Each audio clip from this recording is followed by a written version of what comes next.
Hey everyone, welcome to another edition of Chris's Occult Corner.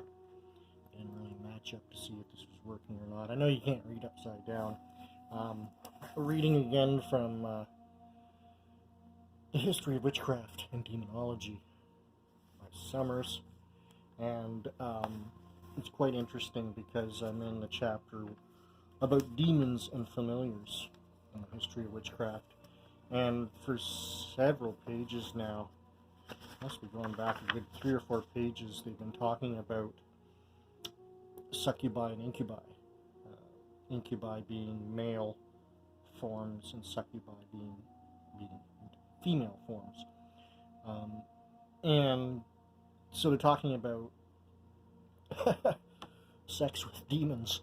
And there really is no argument in this part of the book about this subject, about intercourse between men and women of demons.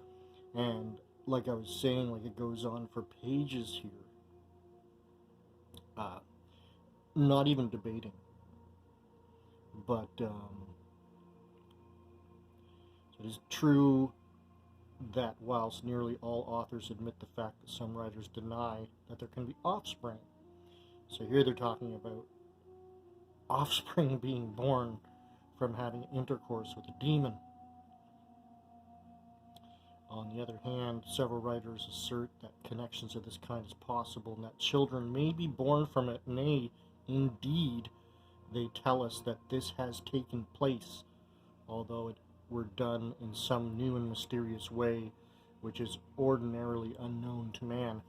And yeah, it's just kind of really, it's kind of shocking the amount of pages that they put forth with, you know, all kinds of different citations from all kinds of everybody from, you know, I wouldn't say ancient doctors, but we're talking about going back to like the 1300, 1400, and 1500s. So whether they be doctors or clergy or bishops or witch finders or whatever, they all do agree and say that it is almost ridiculous that one would think that there is no such thing as succubi and incubi, and that witches or Satanists, they can conjure up familiars. And as it's been saying here over the many pages, that men and women will be, they've been saying, assaulted by these demons. It's interesting because pretty much they think they come to this conclusion because of the number of confessions. And I was watching something the other day that had talked about, you know, that some sort of bishop or religious entity from the Catholic Church had once said that, you know, everybody would confess. The demons would confess. The angels would confess. If you tortured a priest or anyone from the church, that they would confess. And so you end up with piles and piles and piles of confessions.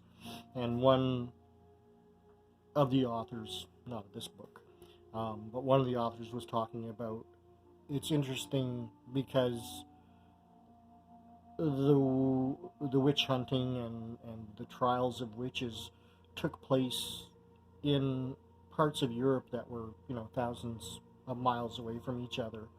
And how could all of these people and all of these confessions say the same thing? Because you would see, like, whether it was in Norway or whether it was in like Italy or wherever, that a lot of the confessions would talk about exactly the same, you know, the same things, like about witches going to Sabbath and kissing the devil's ass and tromping on the cross and other religious artifacts. And this is true all over. And the question is, like, how can this be true? Like, how can so many, like, witchcraft must have been true, Satanism must have been true, because there's so many of these confessions coming from different parts of Europe all over the place, but they were all the same. The answer was actually pretty simple. It was because they were following the Witchfinder's books, and the books basically, and this happens today in police stations with leading questions. So a lot of the like the malice, oh my goodness, I can't say the last word. The the Witchfinder's Grand Book, Maleficarum. There we go.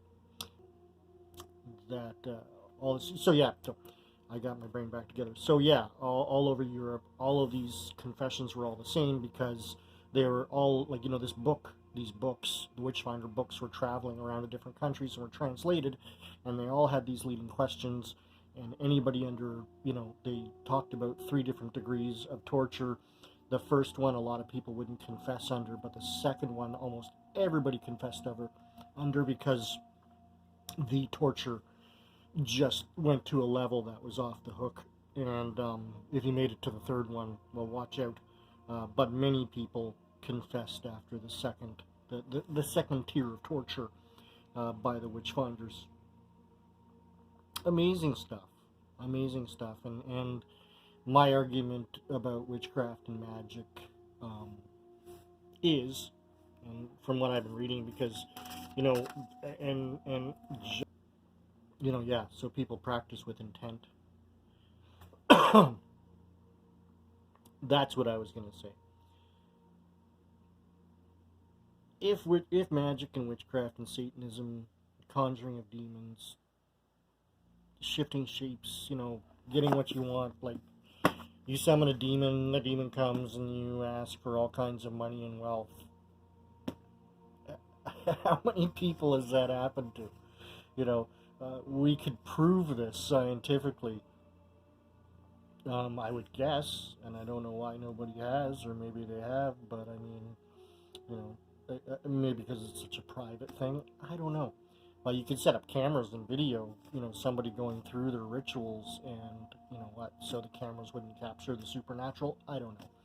But yeah, everybody has their beliefs, and when you really, really believe in something, I mean, it's good for you, but I don't know. I don't know if anybody performing any magic or rituals or anything like that actually ever really manifests anything physical in their lives, in terms of they're using demons for whatever personal gain to move up in the company or get more money or whatever your deal is. They're just, it's like UFOs. There's lots of talk, there's lots of writing. There's not much pictures and videos of witchcraft. But if magic was real, it should be provable to a point that, we should have somebody performing some type of ritual and actually see it happen, and then everybody would get into witchcraft and practice spells, and everybody would get rich and ahead in life. It's like, shaga is a type of fungus that grows on certain trees, and this shaga is said to be able to cure cancer. And I even I was talked to by this lady who her husband and their dog were both allegedly cured of cancer by shaga. And I don't know if that's just some kind of belief, if they lucked out. I mean, everybody's bodies are different. But yeah, it's if shaga was the cure to cancer, then people would argue, oh, there's never going to be a cure to cancer because they make so much money off of cancer treatment. But I think if there was a cure to cancer and shaga was it, then everybody would be taking shaga that was terminally ill, and they would live. So yeah, you can put your faith into things and your belief into things, and maybe they happen for you, but it's definitely not something that's going to happen for the rest of the world. Anyways, thanks for watching, everybody. Please like, subscribe, and share, and we'll see you in the next edition of Chris's Occult Corner.